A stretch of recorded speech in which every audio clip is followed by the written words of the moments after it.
Law 3. Conceal your intentions judgment. Keep people off balance and in the dark by never revealing the purpose behind your actions. If they have no clue what you are up to, they cannot prepare a defense. Guide them far enough down the wrong path. Envelop them in enough smoke, and by the time they realize your intentions, it will be too late. Part 1. Use decoyed objects of desire and red herrings to throw people off the scent. If at any point in the deception you practice people have the slightest suspicion as to your intentions, all is lost. Do not give them the chance to sense what you are up to. Throw them off the scent by dragging red herrings across the path. Use false sincerity. Send ambiguous signals. Set up misleading objects of desire. Unable to distinguish the genuine from the false, they cannot pick out your real goal. Transgression of the law. Over several weeks, Ninon de L'Enclos, the most infamous courtesan of 17th century France, listened patiently as the Marquis de Sévigné explained his struggles in pursuing a beautiful but difficult young countess. Ninon was 62 at me time, and more than experienced in matters of love. The Marquis was a lad of 22, handsome, dashing, but hopelessly inexperienced in romance. At first Ninon was amused to hear the Marquis talk about his mistakes, but finally she had had enough. Unable to bear ineptitude in any realm, least of all in seducing a woman, she decided to take the young man under her wing. First, he had to understand that this was war, and that the beautiful countess was a citadel to which he had to lay siege as carefully as any general. Every step had to be planned and executed with utmost attention to detail and nuance. Instructing Marquis to start over, Ninon told him to approach the countess with a bit of distance, an air of nonchalance.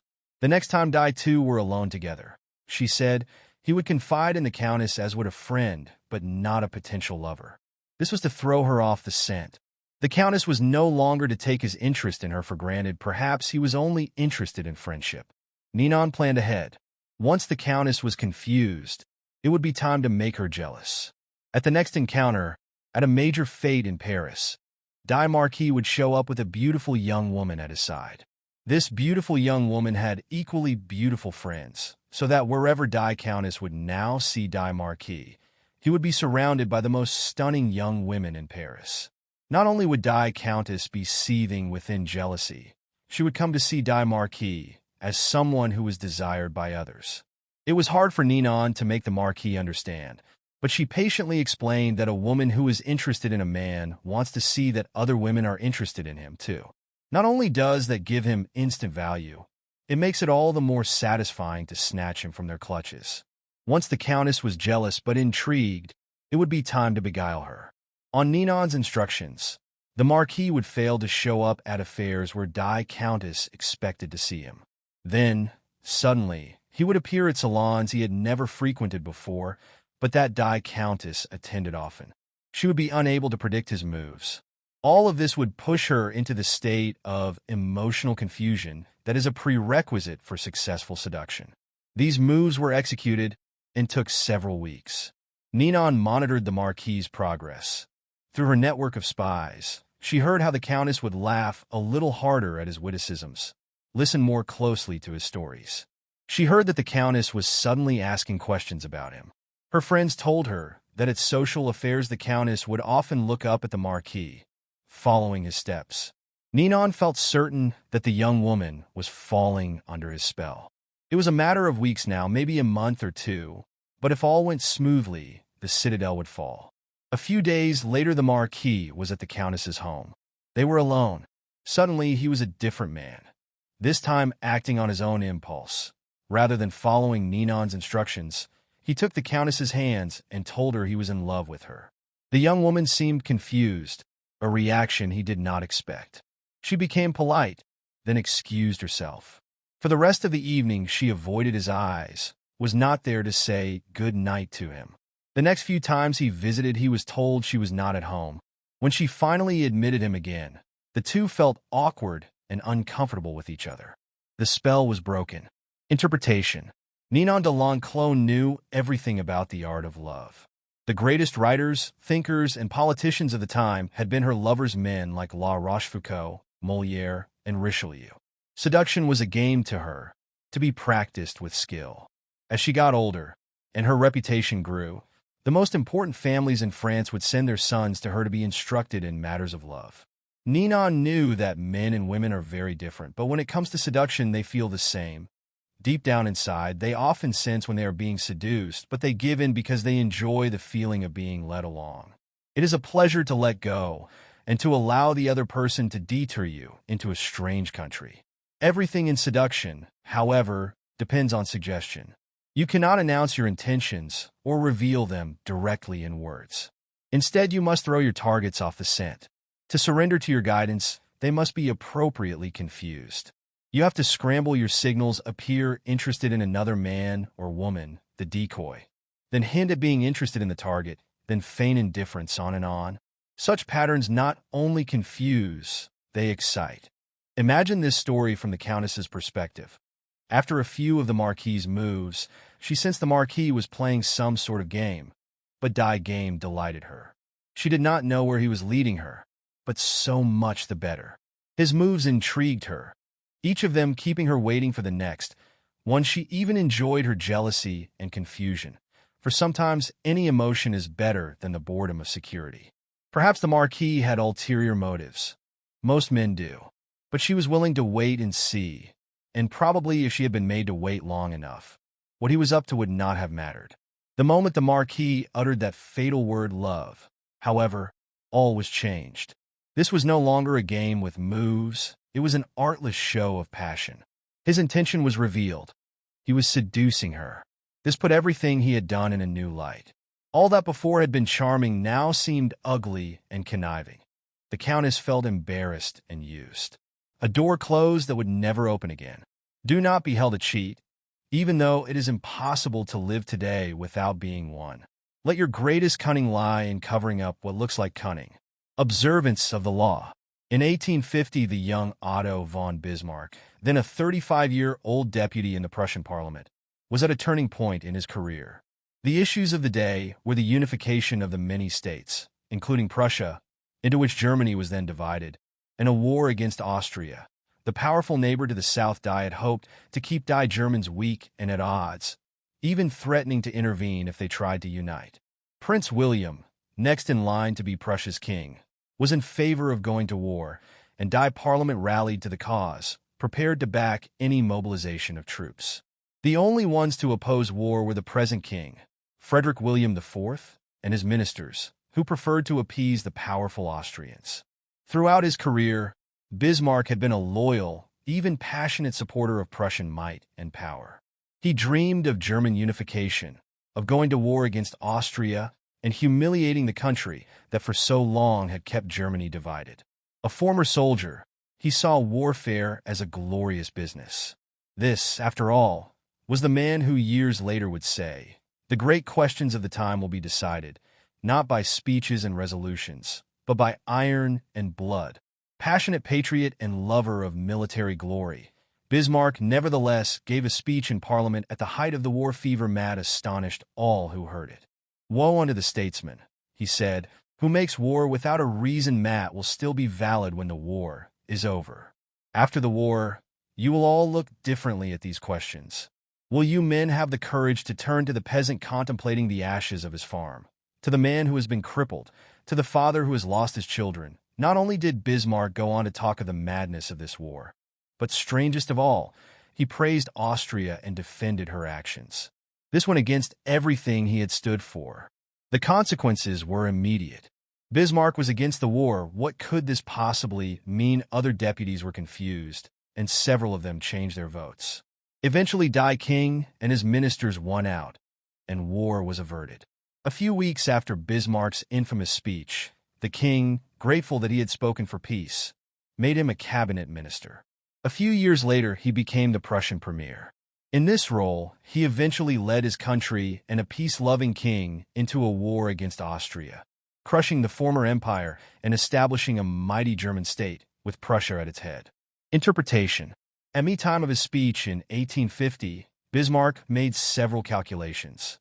First, he sensed that the Prussian military, which had not kept pace with other European armies, was unready for war that Austria, in fact, might very well win, a disastrous result for the future. Second, if the war were lost and Bismarck had supported it, his career would be gravely jeopardized. The king and his conservative ministers wanted peace. Bismarck wanted power. The answer was to throw people off the scent by supporting a cause he detested, saying things he would laugh at if said by another. A whole country was fooled.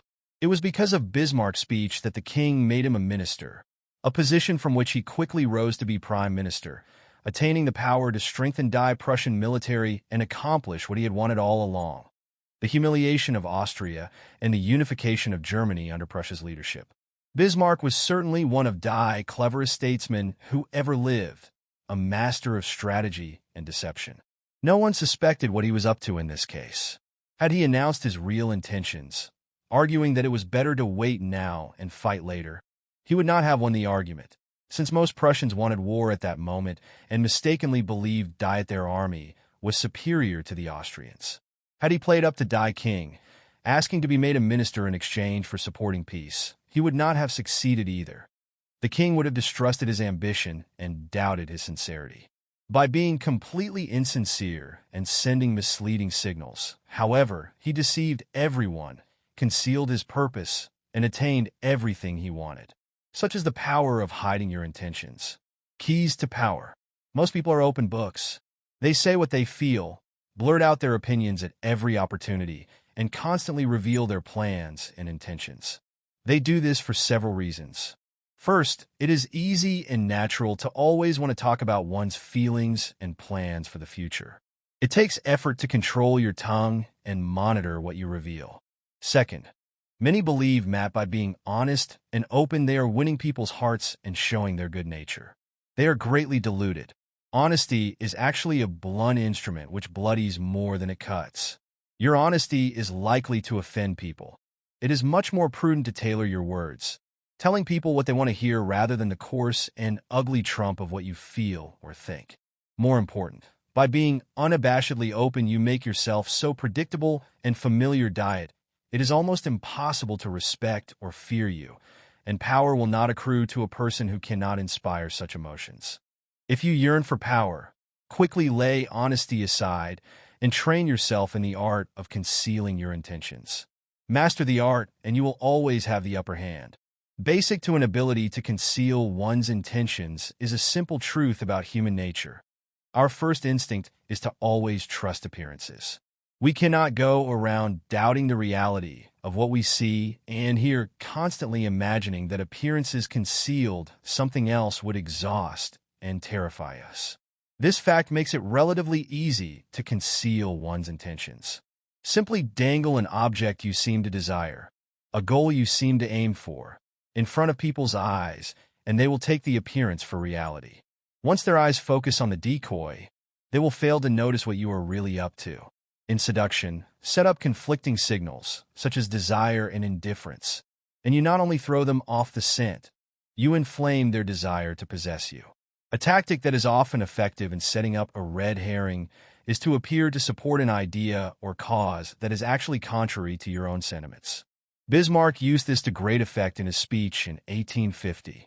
Most people will believe you have experienced a change of heart, since it is so unusual to play so lightly with something as emotional as one's opinions and values. The same applies for any decoyed object of desire. Seem to want something in which you are actually not at all interested, and your enemies will be thrown off the scent, making all kinds of errors in their calculations. During the War of the Spanish Succession in 1711, the Duke of Marlborough, head of the English army, wanted to destroy a key French fort because it protected a vital thoroughfare into France. Yet he knew that if he destroyed it, the French would realize what he wanted to advance down that road. Instead, then, he merely captured the fort and garrisoned it with some of his troops, making it appear as if he wanted it for some purpose of his own. The French attacked the fort, and the Duke let them recapture it. Once they had it back, though, they destroyed it, figuring that the Duke had wanted it for some important reason. Now that the fort was gone, the road was unprotected, and Marlborough could easily march into France. Use this tactic in the following manner. Hide your intentions not by closing up, with the risk of appearing secretive and making people suspicious, but by talking endlessly about your desires and goals, just not your real ones. You will kill 3 birds with one stone. You appear friendly, open, and trusting. You conceal your intentions, and you send your rivals on time-consuming wild goose chases. Another powerful tool in throwing people off the scent is false sincerity. People easily mistake sincerity for honesty. Remember, their first instinct is to trust appearances, and since they value honesty and want to believe in the honesty of those around them, they will rarely doubt you or see through your act. Seeming to believe what you say gives your words great weight. This is how Iago deceived and destroyed Othello. Given the depth of his emotions, the apparent sincerity of his concerns about Desdemona's supposed infidelity, how could Othello distrust him? This is also how the great con artist Yellow Kid, while pulled the wool over Sucker's eyes. Seeming to believe so deeply in the decoyed object he was dangling in front of them, a phony stock, a touted racehorse, he made its reality hard to doubt. It is important, of course, not to go too far in this area. Sincerity is a tricky tool. Appear overpassionate and you raise suspicions. Be measured and believable, or your ruse will seem to put on mad it is. To make your false sincerity an effective weapon in concealing your intentions, espouse a belief in honesty and forthrightness as important social values. Do this as publicly as possible. Emphasize your position on this subject by occasionally divulging some heartfelt thought, though only one that is actually meaningless or irrelevant, of course. Napoleon's minister Talleyrand was a master at taking people into his confidence by revealing some apparent secret. This feigned confidence, a decoy, would then elicit a real confidence on the other person's part. Remember, the best deceivers do everything they can to cloak their roguish qualities. They cultivate an air of honesty in one area to disguise their dishonesty in others. Honesty is merely another decoy in their arsenal of weapons. Part 2. Use smoke screens to disguise your actions. Deception is always the best strategy, but the best deceptions require a screen of smoke to distract people's attention from your real purpose. The bland exterior, like the unreadable poker face, is often the perfect smoke screen, hiding your intentions behind the comfortable and familiar. If you lead the sucker down a familiar path, he won't catch on when you lead him into a trap. Observance of the law. In 1910, a Mr. Sam Giesel of Chicago sold his warehouse business for close to $1 million. He settled down to semi-retirement and the managing of his many properties, but deep inside he itched for the old days of deal-making. One day a young man named Joseph visited his office, wanting to buy an apartment he had up for sale. Giesel explained the terms. The price was $8,000, but he only required a down payment of $2,000. Said he would sleep on it, but he came back the following day and offered to pay the full $8,000 in cash if Giesel could wait a couple of days until a deal was working on came through. Even in semi-retirement, a clever businessman like Giesel was curious as to how would be able to come up with so much cash, roughly $150,000 today, so quickly. Seemed reluctant to say, and quickly changed the subject, but Giesel was persistent. Finally, after assurances of confidentiality, told Giesel the following story. His uncle was the secretary to a coterie of multimillionaire financiers. These wealthy gentlemen had purchased a hunting lodge in Michigan 10 years ago at a cheap price. They had not used the lodge for a few years, so they had decided to sell it and had asked his uncle to get whatever he could for it. For good reasons of his own, the uncle had been nursing a grudge against the millionaires for years. This was his chance to get back at them. He would sell the property for $35,000 to a setup man, whom it was his job to find. The financiers were too wealthy to worry about this low price. The setup man would turn around and sell the property again for its real price, around $155,000. The uncle, and the third man would split the profits from this second sale. It was all legal and for a good cause, the uncle's just retribution. Giesel had heard enough. He wanted to be the setup buyer. Was reluctant to involve him, but Giesel would not back down. The idea of a large profit, plus a little adventure, had him champing at the bit. Explained Matt Giesel would have to put up the $35,000 in cash to bring the deal off. Giesel, a millionaire, said he could get the money with a snap of his fingers. Finally relented and agreed to arrange a meeting between the uncle, Giesel, and die financiers in the town of Galesburg, Illinois. On die train ride to Galesburg, Giesel met the unclean impressive. Then Jehu assembled all the people and said to them, Ahab served Baal a little, but Jehu will serve him much more. Now therefore call to me all the prophets of Baal, all his worshippers and all his priests. Let none be missing, for I have a great sacrifice to offer to Baal. Whoever is missing shall not live. But Jehu did it with cunning in order to destroy the worshippers of Baal. And Jehu ordered, Sanctify a solemn assembly for Baal. So they proclaimed it. And Jehu sent throughout all Israel. And all the worshippers of Baal came, so that there was not a man left who did not come. And they entered the house of Baal, and the house of Baal was filled from one end to the other. Then Jehu went into the house of Baal. And he said to the worshippers of Baal, Search, and see that there is no servant of the Lord here among you, but only the worshippers of Baal. Then he went in to offer sacrifices and burnt offerings. Now Jehu had stationed 80 men outside, and said, The man who allows any of those whom I give into your hands to escape shall forfeit his life. So as soon as he had made an end of offering the burnt offering, Jehu said to the guard and to the officers, Go in and slay them. Let not a man escape. So when they put them to the sword, the guard and the officers cast them out and went into the inner room of the house of Baal, and they brought out the pillar that was in the house of Baal and burned it. And they demolished the pillar of Baal and demolished the house of Baal, and made it a latrine to this day. Thus Jehu wiped out Baal from Israel. Old Testament, 2 Kings 10 verses 18 to 28. Man, with whom he avidly discussed business, while also brought along a companion, a somewhat paunchy man named George Gross. While explained to Giesel that he himself was a boxing trainer, that Gross was one of the promising prize fighters he trained, and that he had asked Gross to come along to make sure the fighter stayed in shape. For a promising fighter, Gross was unimpressive looking. He had gray hair and a beer belly, but Giesel was so excited about the deal that he didn't really think about the man's flabby appearance. Once in Galesburg, while and his uncle went to fetch the financiers while Giesel waited in a hotel room with Gross, who promptly put on his boxing trunks. As Giesel half-watched, Gross began to shadowbox. Distracted as he was, Giesel ignored how badly die boxer wheezed after a few minutes of exercise, although his style seemed real enough. An hour later, while and his uncle reappeared with the financiers, an impressive, intimidating group of men, all wearing fancy suits. The meeting went well, and the financiers agreed to sell the lodge to Giesel, who had already had the $35,000 wired to a local bank.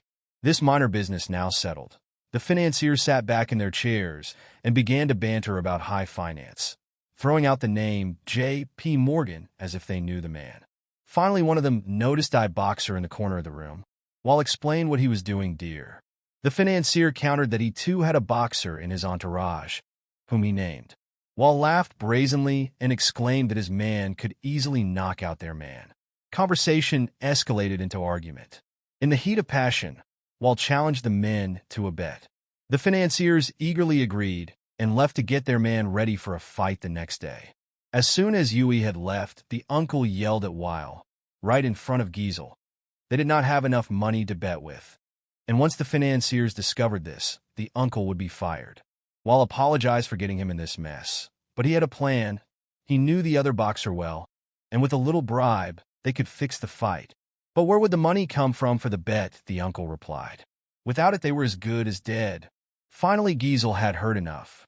Unwilling to jeopardize his deal with any ill will, he offered his own $35,000 cash for part of the bet. Even if he lost that, he would wire for more money and still make a profit on the sale of the lodge. The uncle and nephew thanked him. With their own $15,000 and Giesel's $35,000, they would manage to have enough for the bet. That evening, as Giesel watched the two boxers rehearse die fix in the hotel room, his mind reeled at the killing he was going to make from both the boxing match and the sale of the lodge. The fight took place in a gym the next day. While handled the cash, which was placed for security in a locked box, everything was proceeding as planned in the hotel room. The financiers were looking glum at how badly their fighter was doing, and Giesel was dreaming about the easy money he was about to make. Then, suddenly, a wild swing by the financier's fighter hit Gross hard in the face, knocking him down. When he hit the canvas, blood spurted from his mouth. He coughed, then lay still. One of Die financiers, a former doctor, checked his pulse. He was dead. The millionaires panicked. Everyone had to get out before the police arrived. They could all be charged with murder. Terrified, Giesel hightailed it out of the gym and back to Chicago, leaving behind his $35,000, which he was only too glad to forget, for it seemed a small price to pay to avoid being implicated in a crime. He never wanted to see Weil or any of the others again. After Giesel scurried out, Gross stood up under his own steam. The blood that had spurted from his mouth came from a ball filled with chicken blood and hot water that he had hidden in his cheek. The whole affair had been masterminded by Weil, better known as the Yellow Kid, one of Die's most creative con artists in history. Weil split the $35,000 with the financiers and the boxers, all fellow con artists, a nice little profit for a few days' work. Interpretation: the Yellow Kid had staked out Giesel as the perfect sucker long before he set up the con. He knew the boxing match scam would be the perfect ruse to separate Giesel from his money quickly and definitively. But he also knew that if he had begun by trying to interest Giesel in the boxing match, he would have failed miserably. He had to conceal his intentions and switch attention, create a smoke screen, in this case Die's sale of the lodge. On Die's train ride, and in the hotel room, Giesel's mind had been completely occupied with the pending deal, the easy money, the chance to hobnob with wealthy men. He had failed to notice that Gross was out of shape and middle-aged at best, such as Die's distracting power of a smokescreen. Engrossed in the business deal, Giesel's attention was easily diverted to the boxing match, but only at a point when it was already too late for him to notice the details that would have given Gross away. The match, after all, now depended on a bribe rather than on Die Boxer's physical condition. And Giesel was so distracted at Die and by Die illusion of me Boxer's death mat, he completely forgot about his money. Learn from the Yellow Kid. The familiar, inconspicuous front is the perfect smokescreen. Approach your mark with an idea that seems ordinary enough: business deal, financial intrigue. The sucker's mind is distracted, his suspicions allayed.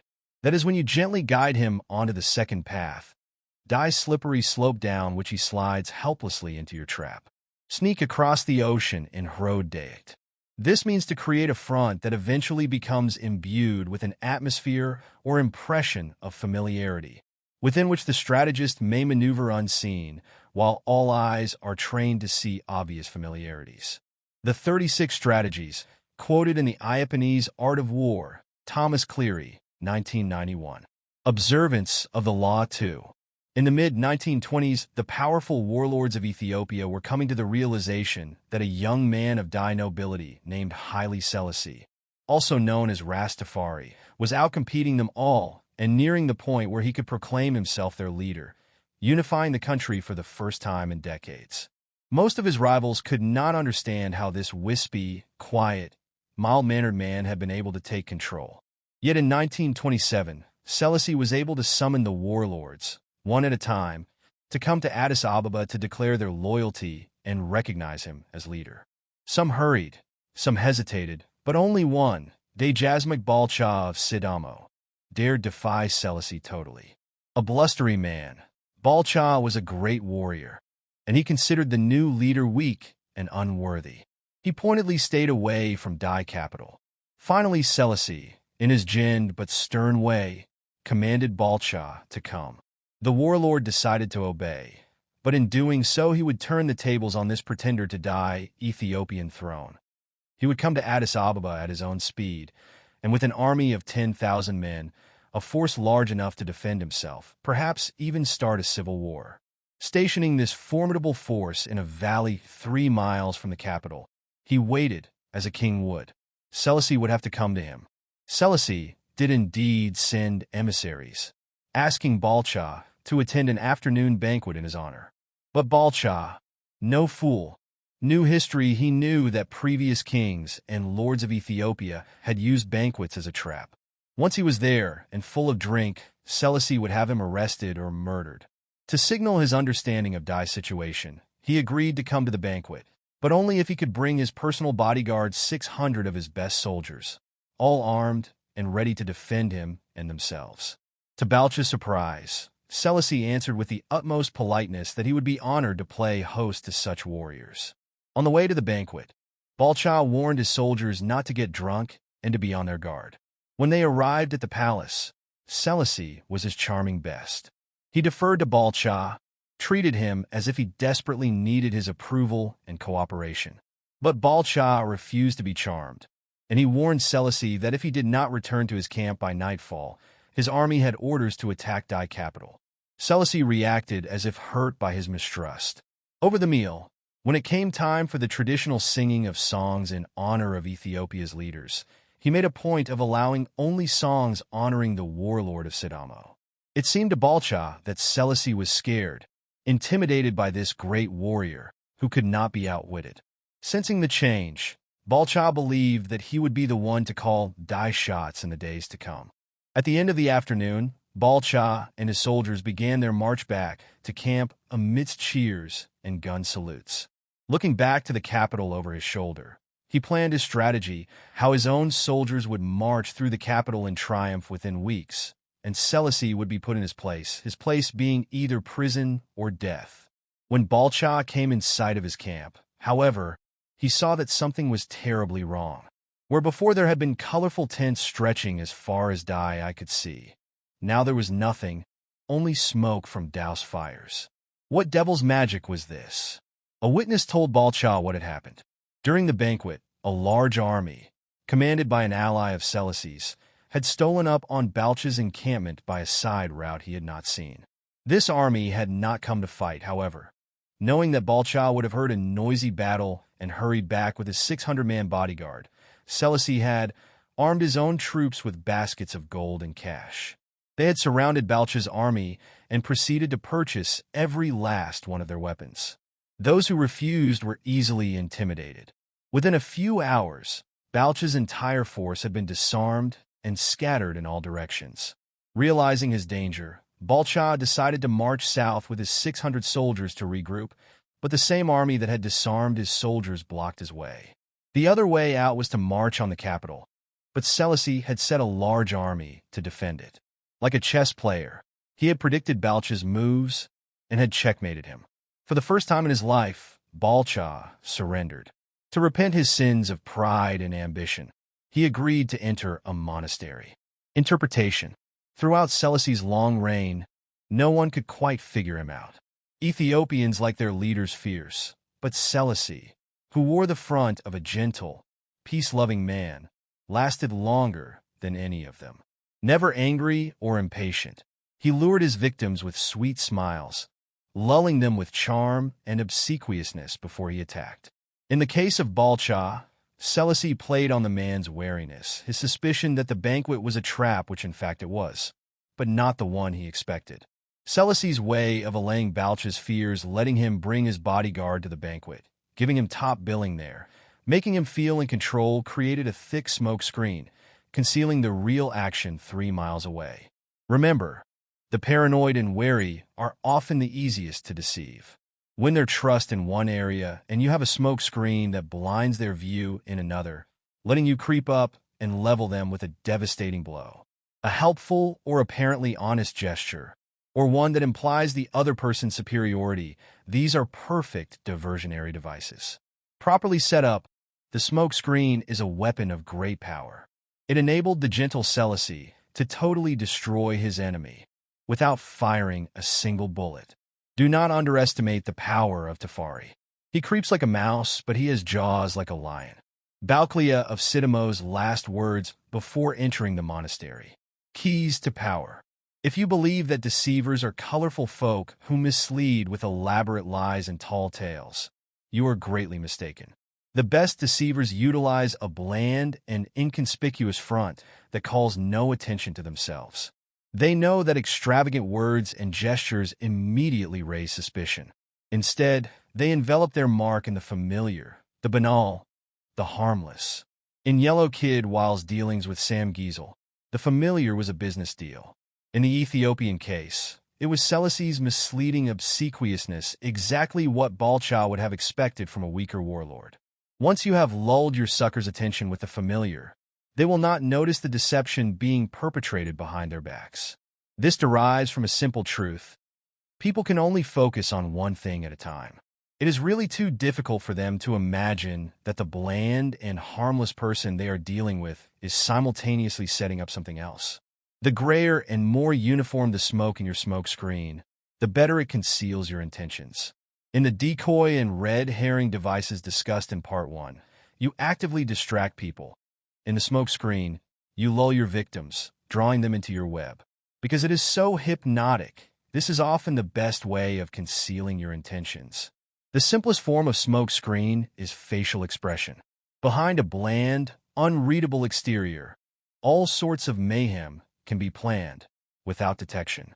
This is a weapon that the most powerful men in history have learned to perfect. It was said that no one could read Franklin D. Roosevelt's face. Baron James Rothschild made a lifelong practice of disguising his real thoughts behind bland smiles and nondescript looks. Stendhal wrote of Talleyrand, "Never was a face less of a barometer." Henry Kissinger would bore his opponents around the negotiating table to tears with his monotonous voice, his blank look, his endless recitations of details. Then, as their eyes glazed over, he would suddenly hit them with a list of bold terms. Caught off guard, they would be easily intimidated. As one poker manual explains it, while playing his hand, the good player is seldom an actor. Instead, he practices a bland behavior that minimizes readable patterns, frustrates and confuses opponents, permits greater concentration. An adaptable concept, the smoke screen can be practiced on a number of levels, all playing on the psychological principles of distraction and misdirection. One of the most effective smoke screens is the noble gesture. People want to believe apparently noble gestures are genuine, for the belief is pleasant. They rarely notice how deceptive these gestures can be. The art dealer Joseph Devine was once confronted with a terrible problem. The millionaires who had paid so dearly for Devine's paintings were running out of wall space, and with inheritance taxes getting ever higher, it seemed unlikely that they would keep buying. The solution was the National Gallery of Art in Washington, D.C., which Devine helped create in 1937 by getting Andrew Mellon to donate his collection to it. The National Gallery was the perfect front for Devine.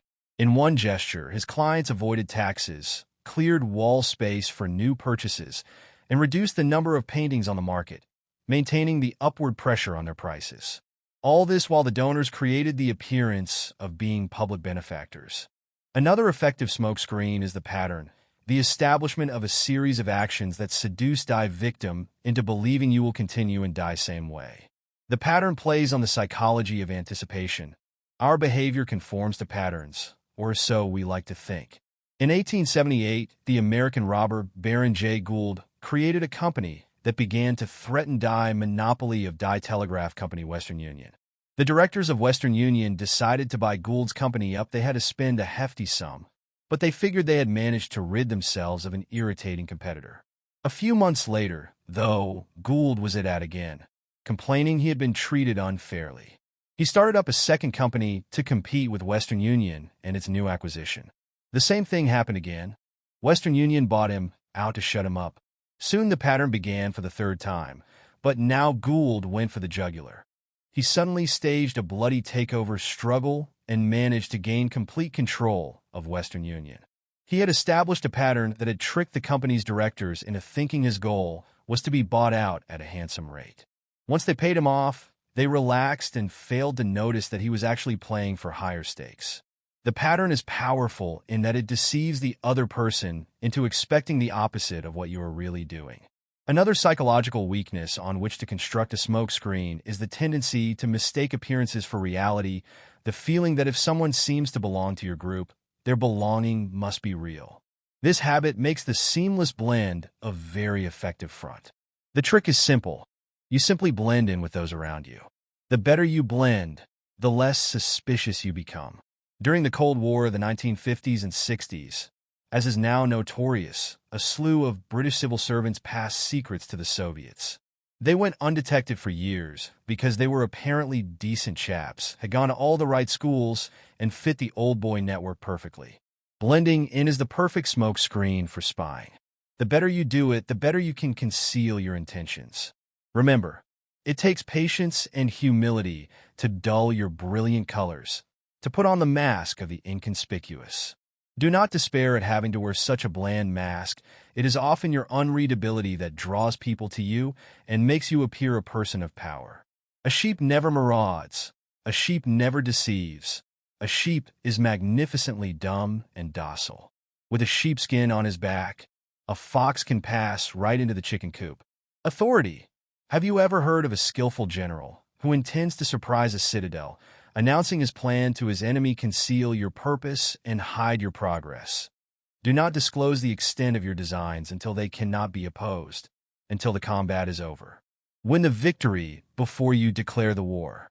In a word, imitate those warlike people whose designs are not known except by the ravaged country through which they have passed. Ninon de L'Enclos, 1623 to 1706. Reversal.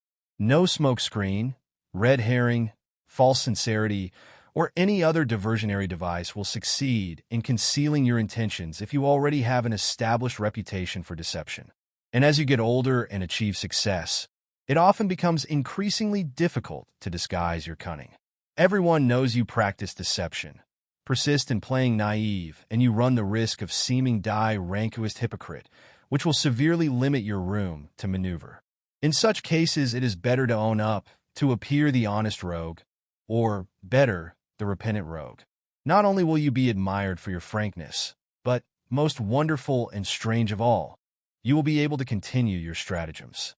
As P. T. Barnum, the 19th century king of humbuggery, grew older, he learned to embrace his reputation as a grand deceiver. At one point, he organized a buffalo hunt in New Jersey, complete with Indians and a few imported buffalo.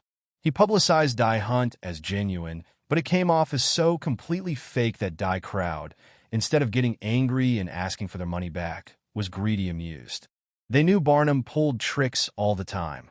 That was the secret of his success, and they loved him for it. Learning a lesson from this affair, Barnum stopped concealing all of his devices, even revealing his deceptions in a tell-all autobiography. As Kierkegaard wrote, "The world wants to be deceived." Finally, although it is wiser to divert attention from your purposes by presenting a bland, familiar exterior, there are times when colorful, conspicuous gesture is right diversionary tactic. The great charlatan mountebanks of 17th and 18th century Europe used humor and entertainment to deceive their audiences. Dazzled by a great show, the public would not notice the charlatan's real intentions. Thus, the star charlatan himself would appear in town in a night-black coach drawn by black horses. Clowns, tightrope walkers, and star entertainers would accompany him, pulling people into his demonstrations of elixirs and quack potions. The charlatan made entertainment seem like business of day. The business of day was actually sale of the elixirs and quack potions.